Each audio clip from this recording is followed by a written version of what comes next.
Hola, amigo, ¿cómo estás? Buenas tardes. Hola, hola, hola María, buenas tardes. ¿Me escuchas? Sí, señor, Sí. perfectamente. Ah, listo, listo, perfecto.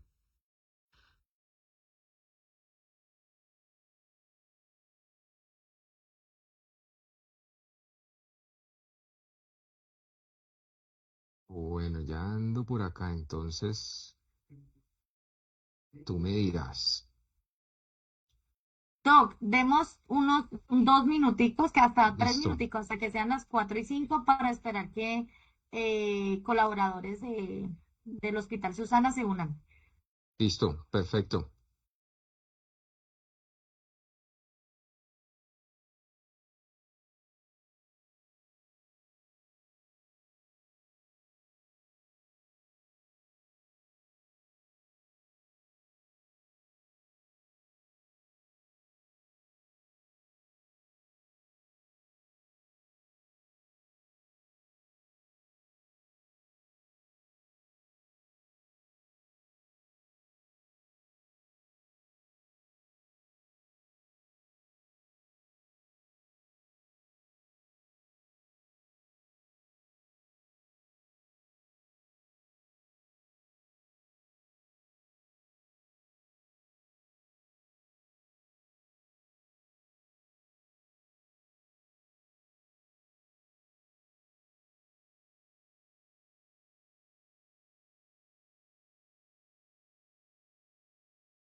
Eh, María Andrea, buenas tardes.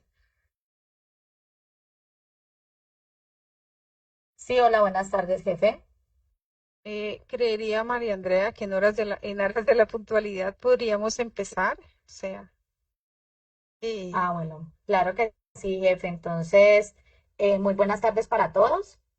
De antemano les agradecemos muchísimo por el tiempo que sacaron para asistir a esta capacitación.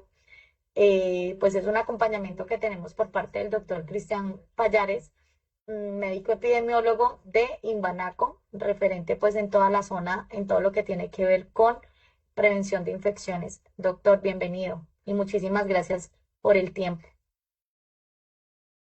Bueno, María, muchísimas gracias a ti, muchas gracias a la gente de Susana por la invitación y al equipo de West por facilitar estos espacios. La idea es que vamos a hablar un poco de prevención de infección del sitio operatorio. Permítame un segundo, yo comparto pantalla, muy confirma. buenas tardes, doctor Payares. Antes de que dé inicio, mi Bien. nombre es Rosalba Quintero. Soy enfermera líder del programa de prevención y control de IAS del Hospital Susana López de Valencia. Hola. Para nosotros es un verdadero gusto darle la bienvenida, doctor, ya que usted es uno de nuestros ponentes más reconocidos en temas de prevención y control de IAS. Agradecemos muchísimo su disposición para acompañarnos y compartir su experiencia, sus conocimientos en este tema tan importante de la limpieza y desinfección del área quirúrgica. Comentarle y resaltar, mi doc, que a nivel institucional, esta actividad de fortalecimiento en esta práctica segura hace parte de una de nuestras acciones de mejoras orientadas al refuerzo educativo en esta práctica, que pues tiene gran evidencia científica y con lo que pretendemos nosotros es como generar conciencia de la importancia y reducir el riesgo de infecciones asociadas a procedimientos quirúrgicos. Así que mi doc, bienvenido y muchas gracias. Don Jefecita, muchísimas gracias. Eh, y muchas gracias a ustedes por facilitar este espacio. Cuéntenme si por favor se ve la presentación. Sí, señor. Listo, perfecto. Bueno, Dele, bueno, dele entonces ustedes una vamos a vez. hablar de las estrategias más importantes para prevenir infección del sitio operatorio. Importantísimo tener en cuenta que la infección del sitio operatorio es quizá en el mundo, junto con la infección del torrente sanguíneo asociada a los accesos vasculares, la más frecuente ¿Quién y la la puede más grabar en costosa. el celular? La estancia hospitalaria se puede aumentar entre una semana hasta inclusive 12 días y la mortalidad atribuible es del 27%. También es necesario recordar que el 60% de estas infecciones son prevenibles, es decir, que yo voy a tener un 40% que van a ser parte de los riesgos residuales del paciente, pero un 60% que sí voy a poder prevenir. La clasificación de la infección del sitio operatorio no ha cambiado desde hace más de 3 décadas. Esta fue la primera de las definiciones en cabeza de algunos cirujanos, entre ellos Peter Cruz, que clasificaban la infección del sitio operatorio dependiendo de la anatomía. La incisional superficial, que involucra la piel y el tejido celular subcutáneo, la incisional profunda, que va a fascia y músculo, y finalmente la de órgano y espacio. Es importante mencionar que lo que sí ha cambiado desde hace algunos años es que la vigilancia de la infección del sitio operatorio ya se hace a 30 días si no hay material protésico o a 90 días. Antes se hacía a un año cuando había material protésico, ahora es a 90 días. Recordemos que nosotros en nuestro sistema de vigilancia del Instituto Nacional en Colombia vigilamos 5 infecciones del sitio operatorio de la totalidad de infecciones que se puedan presentar. Los factores de riesgo que están asociados a la infección pueden ser del paciente o de la cirugía. Nos vamos a enfocar en los de la cirugía. ¿Por qué? Porque ustedes se dan cuenta que aquí reside el riesgo residual para que un paciente haga una infección del sitio operatorio. La edad, el pobre estado nutricional, la obesidad, la diabetes, el consumo de cigarrillo, los trastornos de la coagulación. Pero los que son propios de la cirugía es donde nosotros tenemos que tener controles. Y aquí viene el primer mensaje claro que les quiero dejar, y es que el problema de una institución hospitalaria no es si tiene más o menos infecciones, es si no tiene controles para prevenir las infecciones. Esto es lo que vamos a mencionar a lo largo de la capacitación y son los controles que se tienen desde la cirugía. Existen dos clasificaciones del riesgo. La más común es la del National Nosocomial Infection Surveillance System, que es el NIS, pero también existe otro estudio multicéntrico, sobre todo evaluando infección intraabdominal, que es el CENIC, del cual quiero resaltar la duración promedio del tiempo de la cirugía. A partir de 2 horas de que un paciente esté siendo operado, el riesgo de una infección del sitio operatorio puede aumentar de una manera sustancial. Ahora, con respecto a el National Nosocomial Infection Surveillance System o la escala de NICE, existen 3 atributos de la escala: el tipo de herida, la duración de la cirugía o la clasificación del estado funcional del paciente. Respecto al tipo de herida, hay 4 tipos de heridas: limpia, limpia, contaminada, contaminada y sucia. Las heridas contaminadas y sucias le dan 1 punto a la clasificación, y en una herida sucia sin profilaxis quirúrgica el riesgo de infección supera el 50%. La clasificación del ASA es la clasificación de la American Association of Anesthesiologists, y en esta clasificación tenemos 5 puntajes. A partir del puntaje 3, incluyendo 4 y 5, se da 1 punto adicional al riesgo. Y finalmente, tenemos entonces que un paciente con un índice de riesgo puede oscilar entre 0 a 3, siendo 3 un índice de riesgo en el cual, inclusive teniendo profilaxis, el riesgo de infección puede ser superior al 16%. Miremos ahora los paquetes de medidas que se integran bajo el concepto de la modalidad de bundle, que es como un todo o nada. Un bundle es un paquete de medidas. De nada sirve en este combo que nos comamos la hamburguesa si no la estamos pasando con la gaseosa y las papas a la francesa. Es más o menos la definición de bundle, un paquete de medidas donde funciona un todo o nada. Y estos paquetes de medidas han sido patentados en diferentes guías, como la guía de la Organización Mundial de la Salud, que ustedes ven a la derecha, que ha tenido varios adendos y actualizaciones, o la guía de la CHEI, de la Sociedad Americana de Epidemiología Hospitalaria. Estas son las principales estrategias que tenemos y que vamos a discutir en la tarde de hoy: profilaxis antibiótica, antisepsia prequirúrgica de la piel, rasurado sin cuchilla, control de la glicemia y la temperatura, oxigenación de los tejidos, y la 4ª meta internacional de seguridad del paciente, que es la lista de chequeo de cirugía segura. Con respecto a profilaxis antimicrobiana, existen numerosos ensayos clínicos controlados que muestran que el número necesario de pacientes a tratar para evitar una infección del sitio operatorio es inferior a 30, en algunos escenarios a 20 y en otros inclusive escenarios inferior a 5, como en cirugías de colon y recto, por ejemplo, en fracturas expuestas o amputaciones, o en cirugías de reconstrucción arterial o de reconstrucción de tejidos, razón por la cual la profilaxis es sin lugar a dudas una estrategia pilar fundamental para disminuir la infección del sitio operatorio. De la profilaxis es importante primero seleccionar la terapia profiláctica apropiada, basada en el procedimiento y también en los patógenos comúnmente involucrados, la administración del tiempo de profilaxis, que debe ser una vez culmine la infusión del antibiótico, esperar mínimo 15 minutos o hasta 60 minutos para hacer la incisión. Ese es el tiempo que tenemos para hacer la incisión, excepto para 2 antibióticos, vancomicina y quinolonas, que van a requerir un tiempo de infusión superior, y suspender los antibióticos después de la cirugía. Aquí les quiero recordar que no solamente por la norma del 2022 del programa de optimización de antibióticos, sino que también por requisito de habilitación, el indicador de adherencia a profilaxis quirúrgica, mirando estos 3 atributos, se debe llevar: antibiótico correcto, tiempo de inicio correcto y tiempo de suspensión correcto. Prolongar la profilaxis no tiene ningún beneficio, inclusive en cirugías con ruptura de víscera hueca. Eso es importante tenerlo presente. Y aquí hay diferente evidencia que lo demuestra. Por ejemplo, es un estudio a 4 años en una institución de tercer nivel de atención en cirugía cardiovascular, donde prolongar la profilaxis no se asoció con un menor riesgo de infección de sitio operatorio, pero sí aumentaba hasta en un 60% el riesgo de selección de bacterias resistentes. Recordemos que el tiempo de infusión es lo que tarda el antibiótico en ser infundido para poder contar a partir de la finalización de la infusión esos 15 minutos. Y es diferente dependiendo de si se trata de una cefalosporina, donde varía entre 5 a 30 minutos, o inclusive para glucopéptidos como la vancomicina, que es de 2 horas. También es importante tener en cuenta que se deben administrar refuerzos, y los refuerzos van a depender de la vida media del antibiótico. En antibióticos tan popularmente usados como ampicilina sulbactam, el refuerzo debe hacerse 2 horas después de la cirugía, y en algunos que tienen vidas medias prolongadas, como la vancomicina, por ejemplo, o el ertapenem, pues no van a requerir refuerzos.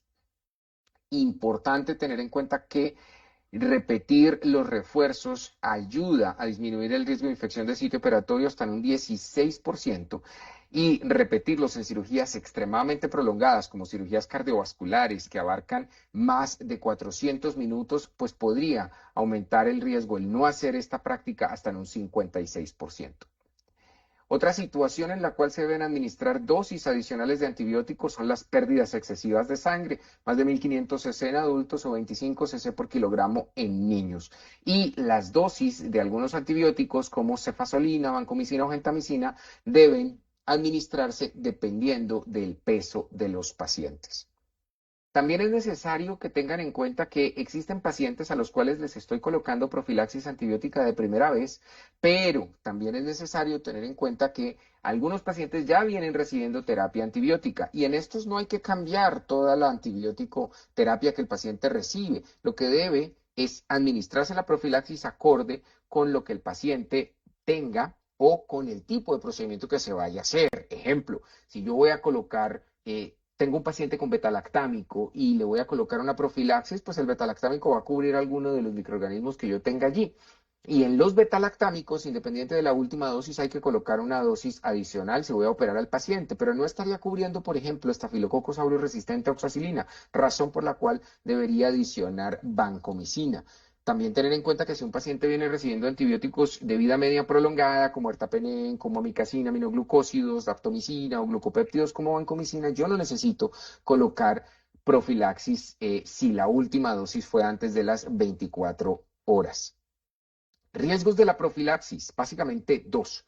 Reacciones alérgicas que generalmente ocurren con betalactámicos, pero aquí es importante tener en cuenta que la prevalencia de alergia a la penicilina del estafilo va entre un 3 y un 10% y que las reacciones alérgicas cruzadas con cefalosporina son inferiores a un 10%. Cuando la profilaxis es extendida, y este es el riesgo quizá más importante, es la selección de la microbiota resistente. Para administrar la profilaxis hay que tener en cuenta que los pacientes pueden tener algunos factores de riesgo para microorganismos muy frecuentes involucrados en la infección del sitio operatorio, como el Staphylococcus aureus. Entonces, algunos de los factores de riesgo que ustedes ven en la diapositiva, como estar hospitalizado, tener dispositivos invasivos, uso de quinolonas, diálisis renal, inmunosupresión o vivir en condiciones de hacinamiento, implican que la profilaxis para este tipo de pacientes debe cubrir Staphylococcus aureus. También podemos tener pacientes con uso previo de cefalosporinas, infecciones urinarias a repetición, en los cuales el riesgo de betalactamasas de espectro extendido es importante y yo también debería cubrir con terapia antibiótica para esto. Y Pseudomonas aeruginosa, donde la estancia en UCI y el uso de dispositivos invasivos son quizás los riesgos más importantes que se comportan para hacer el cambio de la profilaxis antibiótica en estos pacientes. Esto es simplemente un esquema mostrándoles que en el caso de que mis factores de riesgo apunten a estafilo resistente a oxa, vancomicina, dapto, ceftarolina pueden ser opciones de profilaxis que cuando sean sensibles cefasolina y para enterobacterales, productores de betalactamasas de espectro extendido, ertapenem y tigeciclina puede ser una opción y para nobles, ampicilina sulbactam. Recuerden que la profilaxis no es una receta de cocina, debe hacer parte de una guía donde se miren los factores de riesgo de los pacientes y también donde se mire la epidemiología local de cada institución hospitalaria. Con respecto al uso de antibióticos tópicos, solamente les quiero mostrar esta diapositiva en la cual en cirugía cardiovascular en las guías ya esto está como nivel 2 de evidencia. Hacer una masa con vancomicina para las esternotomías funciona para prevenir infección de sitio operatorio y esta es una revisión sistemática de metaanálisis que muestra que la reducción del riesgo puede ser de hasta un 63%, tanto de ensayos clínicos controlados y aquí de estudios observacionales que sube un poco, puede ser comportarse como un factor protector hasta en el 70% de las oportunidades. La antisepsia de la piel y el gol estándar para la antisepsia es la clorexidina alcohólica. Clorexidina más alcohol. Clorexidina al 2%. Diferencias entre la clorexidina al 2% y al 4%. En términos de eficacia terapéutica, absolutamente ninguna. Pero la clorexidina al 4% contiene el doble de fenoles que la clorexidina al 2% y podría afectar las emisiones que se hacen residuales a través de la alcantarilla. Entonces es importante tener en cuenta que no hay necesidad de tener clorexidina al 4%, clorexidina al 2% va a ser suficiente. Distintas revisiones sistemáticas y metaanálisis de ensayos clínicos controlados han demostrado esto. Y aquí les traigo algunas de las últimas que muestran pues cómo la protección puede ser de hasta un 35%, pero miren en el mejor de los escenarios, de acuerdo al intervalo de confianza, hasta en un 45%. Y en esta otra también hasta prácticamente un 39% en el mejor de los escenarios. Esas son las dos últimas revisiones sistemáticas y metaanálisis de ensayos clínicos controlados. También podemos usar clorexidina, ojo, no alcohólica, clorexidina solución para cirugías como cesáreas, donde la protección puede ser de hasta un 28% y es estadísticamente significativo. La clorhexidina es un factor protector para la antisepsia de la piel, inclusive en pacientes que tengan comorbilidades, como es el caso de este estudio de casos y controles en pacientes diabéticos, donde la clorhexidina mostró ser un factor de riesgo independiente, su uso o no como factor protector o factor de riesgo para infección del sitio operatorio. Recordemos que la clorhexidina también la podemos usar en recién nacidos. Diferentes estudios han mostrado que es totalmente segura. Hay que tener cuidado solamente en recién nacidos menores a 32 semanas o recién nacidos con bajo peso al nacer menos de 1.500 gramos. Y también les quiero dejar aquí los problemas que el yodo tiene y por qué yo creo que nosotros seremos quizá la última generación que utilizó el yodo para la antisepsia de la piel. El yodo es tóxico, exposición dependiente. Actúa como un potencial disruptor endocrino. El uso de antisépticos que contienen yodo en periodos prolongados puede liberar grandes cantidades del yodo y esto puede perjudicar transitoriamente la función tiroidea. Eso está escrito en la evidencia científica desde hace más de 30 años. Y el potencial efecto nocivo en recién nacidos en exposición aguda durante procedimientos obstétricos como cesáreas. La decolonización es una práctica que se usa mucho para prevenir infecciones del sitio operatorio. Incluye dos actividades: el baño preoperatorio, el baño en seco con clorhexidina, y la decolonización con mupirocina nasal 2 días antes y hasta 3 días después del procedimiento quirúrgico, que se hace sobre todo en áreas donde tenemos una prevalencia grande de estafilococcus aureus resistente a oxacilina. El rasurado y el control de la glicemia también es otro de los puntos importantes. No remover el pelo del sitio operatorio a menos que interfiera con el procedimiento quirúrgico es nivel 1 de evidencia desde hace varios años en las guías, sobre todo por el microtrauma que genera el hacer rasurado con cuchilla. Y el control de la glicemia inicialmente se volvió muy popular en pacientes con cirugía cardiovascular, pero después de estos estudios que les voy a mostrar aquí, sobre todo este que es el SCOPE, que mostró que no solo el beneficio de controlar la glicemia aplicaba en pacientes diabéticos, en general en todos los pacientes. Por eso se establece un límite entre 110 y 180 miligramos por decilitro, sobre todo en las primeras 24 horas postquirúrgica, para el control de la glicemia en los pacientes. Miren que inclusive en pacientes que no eran diabéticos, el riesgo de mortalidad aumentaba significativamente por encima inclusive de los diabéticos. Este es un punto un poco difícil de controlar en un quirófano. Es una práctica que no es tan bien clarificada de en qué momento tomar la glicemia, de si son glicemias centrales o periféricas, pero definitivamente el control de la glicemia se comporta como un factor importante para la infección del sitio operatorio, no solamente los estados de hiperglicemia, sino también los estados de hipoglicemia.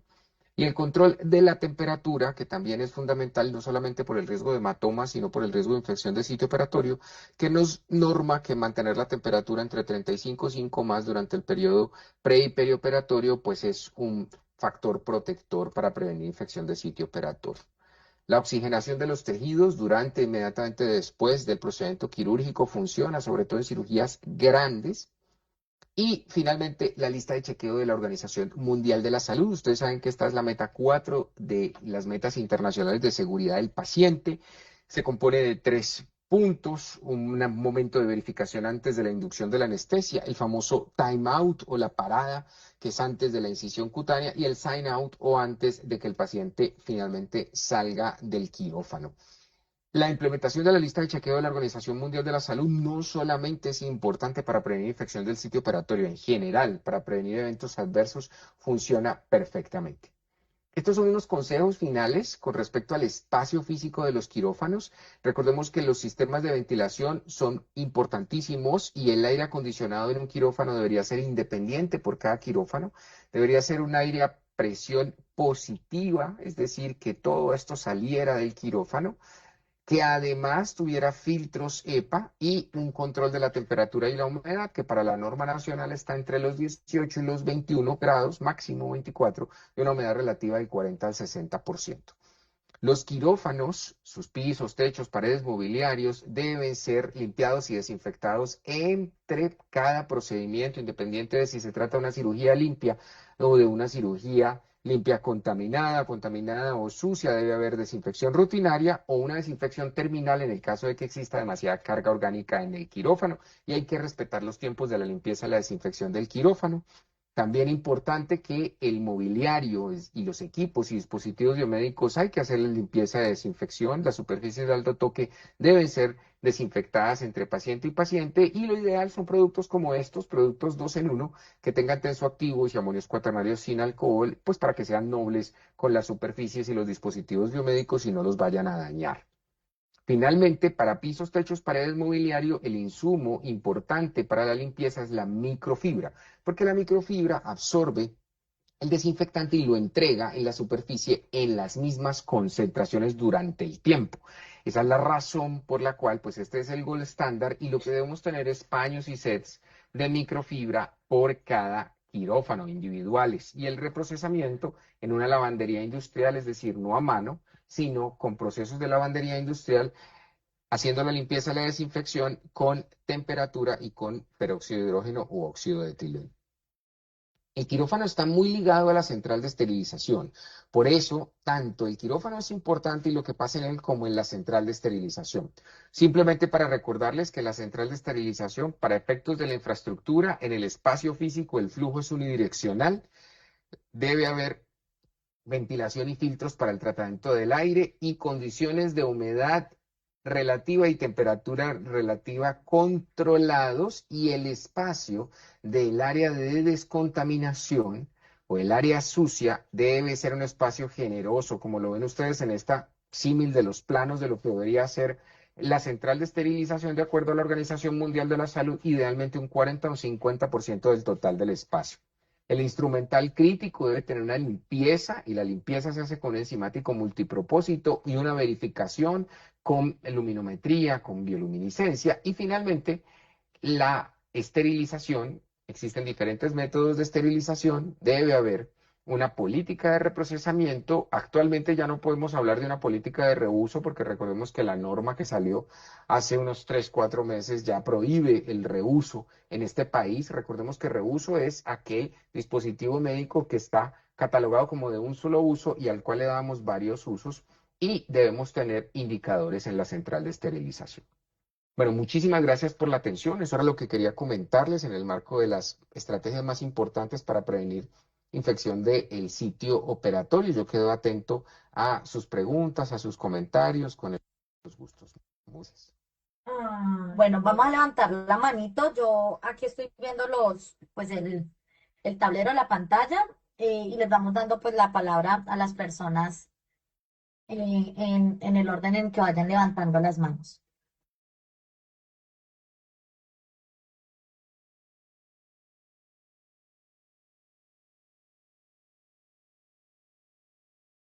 Bueno, Cristian Pérez.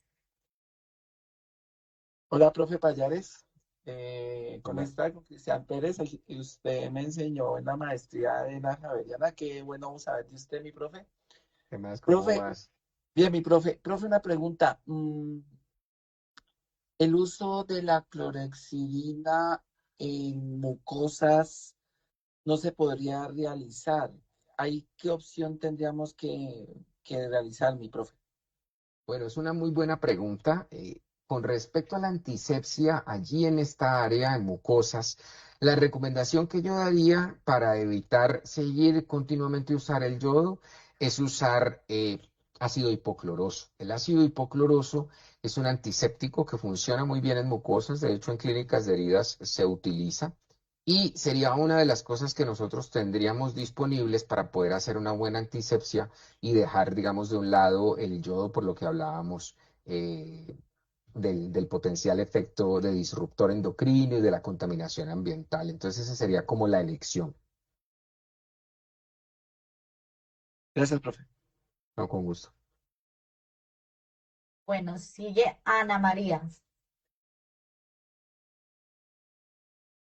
Hola, doctor, buenas tardes. Doctor, tengo Hola, una ¿cómo estás? inquietud. Quiero saber sobre el tema del baño prequirúrgico del paciente. ¿Con cuánto tiempo se debe hacer? Si todavía esta práctica es recomendada, ¿cómo lo debemos hacer? Si debe ser, muchas veces lo dejamos a cargo del paciente o debe ser supervisada por el personal de enfermería, doctor? Bueno, perfecto. Muy buena pregunta. Sí, efectivamente, tiene un muy buen grado de recomendación el baño del paciente. Lo que uno le sugiere al paciente es que se bañe un día antes y el día de la cirugía con clorexidina. El paciente lo puede hacer de forma ambulatoria en su casa, lo que sí hay que explicarle muy bien que el baño va desde el cuello hacia abajo y que debe esperar 6 minutos con la clorexidina en el baño y después retirársela solamente con agua, sin jabón. Eso es importante. Si lo tenemos en el ámbito hospitalario, pues el baño en seco será perfecto para esto y se debe hacer por lo menos 2 veces antes del procedimiento quirúrgico y hasta 3 días después del procedimiento quirúrgico. Entonces, habrá que hacer una muy buena educación para los ambulatorios para que puedan hacerse bien el baño con clorexidina y en aquellos hospitalizados para poder cumplir con los tiempos y las frecuencias. Esa sería la recomendación. Profe, Eh, qué pena. Pepe Cristian. Doctor, tengo una inquietud. Si no cuento con los pañitos de baño en seco, doctor, ¿lo podemos hacer con el sachet de clorexidina jabón? Sí, se puede hacer con clorexidina jabón. Profe, el baño del día antes también con clorexidina jabón. Sí, lo ideal es que sea el día antes y el día del procedimiento quirúrgico. Perfecto, profe. Gracias.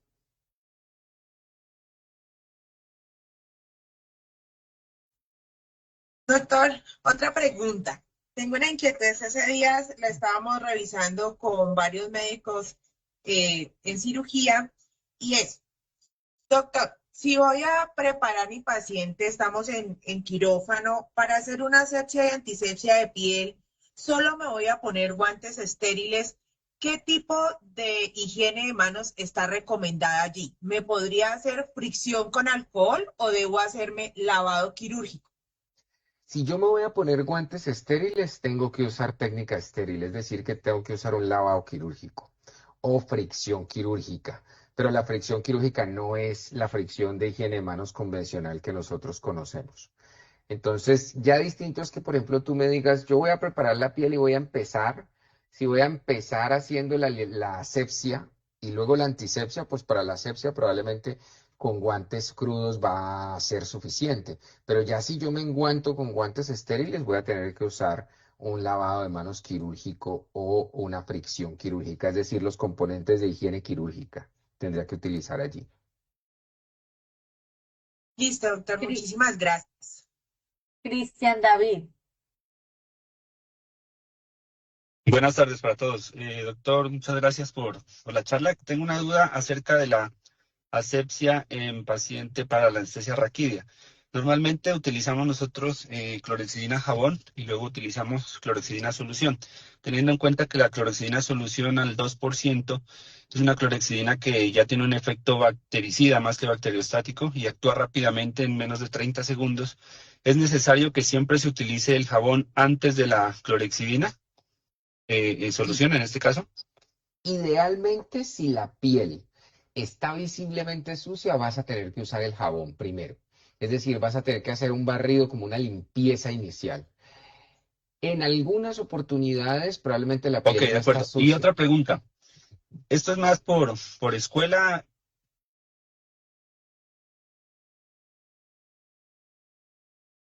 Ok, ¿me están escuchando? Qué pena. Sí, sí, te escuché Ya, no te escuché la otra pregunta.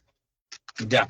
Otra pregunta. Lo que pasa es que cuando uno pues revisa la clorexidina como tal, la clorexidina digamos, sí, es un agente que tiene un riesgo de producir lo que es la meningitis o la aracnoiditis química como tal cuando se utiliza en anestesia raquídea. En algunas escuelas nos han enseñado a utilizar la clorexidina, jabón, luego solución, y una vez se seca la clorexidina solución, que uno espera que haya hecho su efecto bactericida, la limpia con alcohol con el fin de disminuir ese riesgo de aracnoiditis química. Sin embargo, yo he estado buscando últimamente evidencia al respecto y pues no es muy concluyente. ¿Usted qué opina al respecto? Sí, yo estoy totalmente de acuerdo contigo. La evidencia no es concluyente. De hecho, el problema de la aracnoiditis es cuando uno no deja secar la clorexidina alcohólica. Pero tú puedes perfectamente hacer la antisepsia con clorexidina alcohólica al 2, dejarla secar y no vas a tener ningún problema. Qué pena, doctor, es que no le escuché. O sea, solamente alcohólica sin necesidad de retirarla una vez se seque Exacto. adecuadamente. Eso es lo que me... De acuerdo, Ok, de muchas acuerdo. gracias.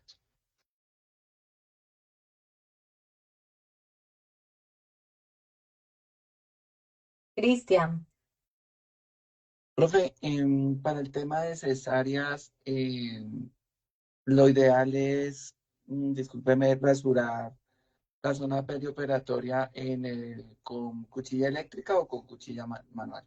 Lo ideal es con cuchilla eléctrica, es decir, con clipper, que son como estas con las que uno se afeita la barba, porque el clipper corta el vello al ras, pero no hace el daño que hace una cuchilla convencional, esas microabrasiones que hace la cuchilla convencional, que son las que aumentan el riesgo de infección de sitio operatorio. Entonces, en caso de que se tenga que retirar el vello de cualquier parte, lo ideal es que sea con clipper. Profe, y para el tema, por ejemplo, en una cesárea, le podríamos decir a partos o al área pues, de admisiones de gineco que preparen con clorexidina espuma a la usuaria antes de ser Sí. llamada. Puedes usar la clorexina solución, es decir, tú puedes usar clorexina jabón y clorexina solución si vas a hacer asepsia, antisepsia. Lo que no es clorexina alcohólica, lo que uno puede usar, pero la clorexidina en las dos últimas revisiones sistemáticas y metaanálisis mostró ser superior al yodo en términos de prevenir infección de sitio operatorio, o sea que con clorexina solución se podría preparar sin ningún problema a la paciente. Gracias, profe, muy amable. Con gusto.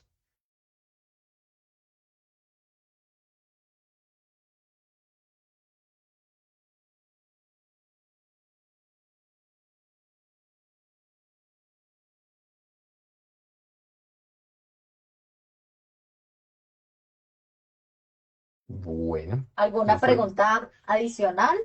¿O así estamos con el tema ya completamente claro? Jefe Rosalba,